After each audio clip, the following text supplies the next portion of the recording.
desse jeito, tá bom? Não fique só me ouvindo, por favor. Pegue a sua Bíblia e leia. Pause o vídeo, observe o que nós estamos falando aqui no vídeo, os capítulos e os versículos, e vá lá na sua Bíblia conferir. É muito importante. Existiam uns crentes na Bíblia chamados bereianos, os crentes de Bereia. Eles eram dessa forma. Eles não queriam só ouvir o que Paulo falava. Eles foram louvados porque quando Paulo falava, aí eles pegavam a Bíblia, pegavam a Bíblia e ia analisar se realmente estava escrito na Bíblia. Então é muito importante que você leia sua Bíblia, tá bom? Então você pode estar dizendo assim, pastor Ignaldo, bom, eu já me arrependi dos pecados dantes cometidos, eu já aceitei Jesus como Salvador e agora eu quero me batizar. Então você vai estar perguntando assim, em que nome eu devo me batizar? Então, para isso, nós precisamos entender uma coisa.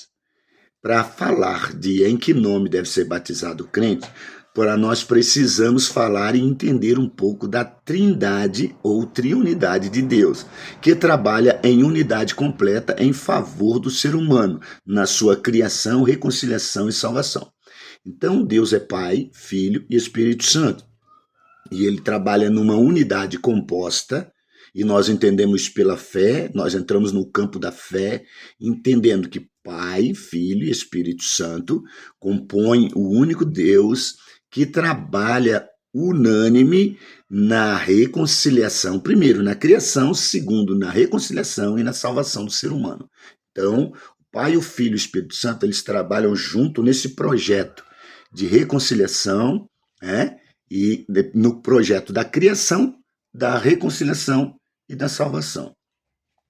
O vocábulo usado, tri, dá a ideia de três, e unidade, daí uma ideia assim, dá uma forma de três deuses, mas na verdade nós estamos entendendo que o Deus Todo-Poderoso, quando eu invoco Deus Todo-Poderoso, eu estou invocando Pai, Filho e Espírito Santo, o único Deus verdadeiro.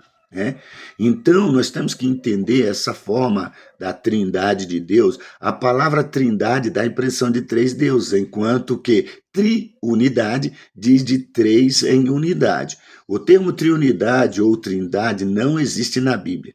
Foi criado no 2º século depois de Cristo para podermos entender melhor a unidade composta de Deus que está nas Escrituras Sagradas, desde Gênesis até Apocalipse.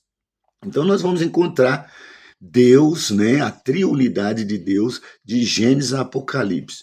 Em todos os vocábulos, lá em primeiro, Gênesis, capítulo 1, verso 26, Deus ali falando, diz, façamos o homem conforme nossa imagem e semelhança.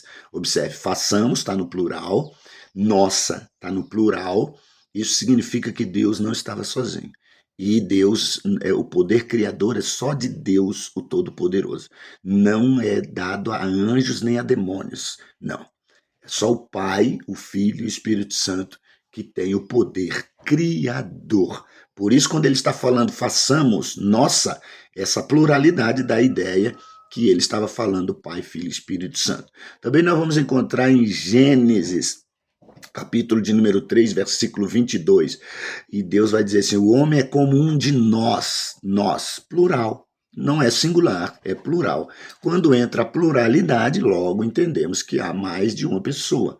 E se há mais de uma pessoa no processo criativo, ou no processo aqui, quando está se falando, o homem tendo conhecimento do bem e do mal, logo nós vamos entender que Deus está falando Pai, Filho e Espírito Santo.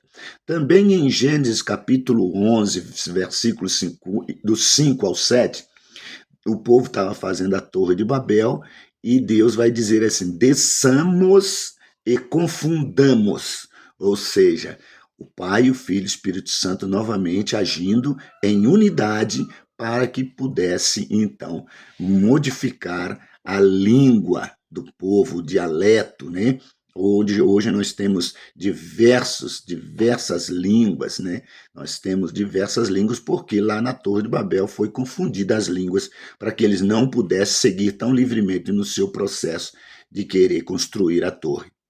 E também em Isaías Isaías também nós vamos encontrar capítulo 6, versículo 8, é um clássico dos cultos de missões. Quem enviarei? Quem há de ir por nós? Novamente, pluralidade aí, tá bom? Vamos assim, conversando sobre a Trindade de Deus. Deus abençoe.